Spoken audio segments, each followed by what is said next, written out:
কেন্দ্ৰীয় চৰকাৰৰ কৰ্মচাৰীলৈ ভাল খবৰ অচিৰেই এইকেইটা খণ্ডৰ কৰ্মচাৰীৰ দ্বিগুণ হ'ব দৰমহা কেন্দ্ৰীয় চৰকাৰৰ অধীনত কৰ্মৰত কৰ্মচাৰীলৈ অচিৰেই আহিব ভাল খবৰ অতি সোনকালে চলিত দৰমহাৰ দুগুণ দৰমহা লাভ কৰিব কেন্দ্ৰীয় চৰকাৰৰ অধীনৰ কৰ্মচাৰীয়ে এই সন্দৰ্ভত চৰকাৰে অচিৰেই ল'ব বিশেষ ব্যৱস্থা এই মুহূৰ্তত সবিস্তাৰে এই খবৰ আপোনাক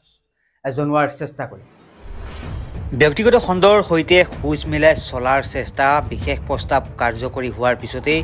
সংশ্লিষ্ট কোম্পানীসমূহৰ শীৰ্ষ কৰ্মচাৰীসকলৰ দৰমহা বৃদ্ধি পাব পাৰে দৰাচলতে চৰকাৰী কোম্পানীত কাম কৰা শীৰ্ষ কাৰ্যবাহীসকলে ব্যক্তিগত খণ্ডৰ সমকক্ষসকলক লৈ কম দৰমহা পায় এনে পৰিস্থিতিত শীৰ্ষ পৰ্যায়ৰ বহু কৰ্মচাৰীয়ে ব্যক্তিগত খণ্ডলৈ ঢাপলি মেলিছে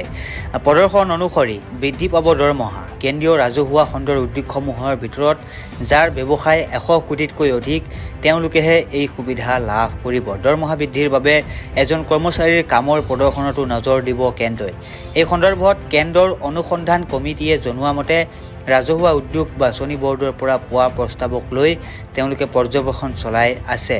নতুন পেকেজ কেনে হলে কৰ্মচাৰী আকৰ্ষিত হ'ব এই সন্দৰ্ভতো তেওঁলোকে বাছনিৰ প্ৰক্ৰিয়া অব্যাহত ৰাখিছে বাজেটৰ পূৰ্বে এই প্ৰস্তাৱ কেবিনেটলৈ যাব এই প্ৰস্তাৱ বাজেট দাখিলৰ পূৰ্বে অৰ্থনৈতিক পৰিক্ৰমা কেবিনেট কমিটিলৈ প্ৰেৰণ কৰিব ইয়াৰ পিছত কেবিনেট কমিটিয়ে এই প্ৰস্তাৱ বিবেচনা কৰিব 2024-25 বিত্তীয় বৰ্ষৰ সম্পূৰ্ণ বাজেট এই মাহত দাখিল হ'ব বিত্তমন্ত্ৰী নিৰ্মলা সীতাৰমণে ফেব্ৰুৱাৰী মাহত দাখিল কৰিছিল অন্তকালীন বাজেট নিৰ্বাচনী বৰ্ষৰ বাবে সেই সময়ত অন্তকালীন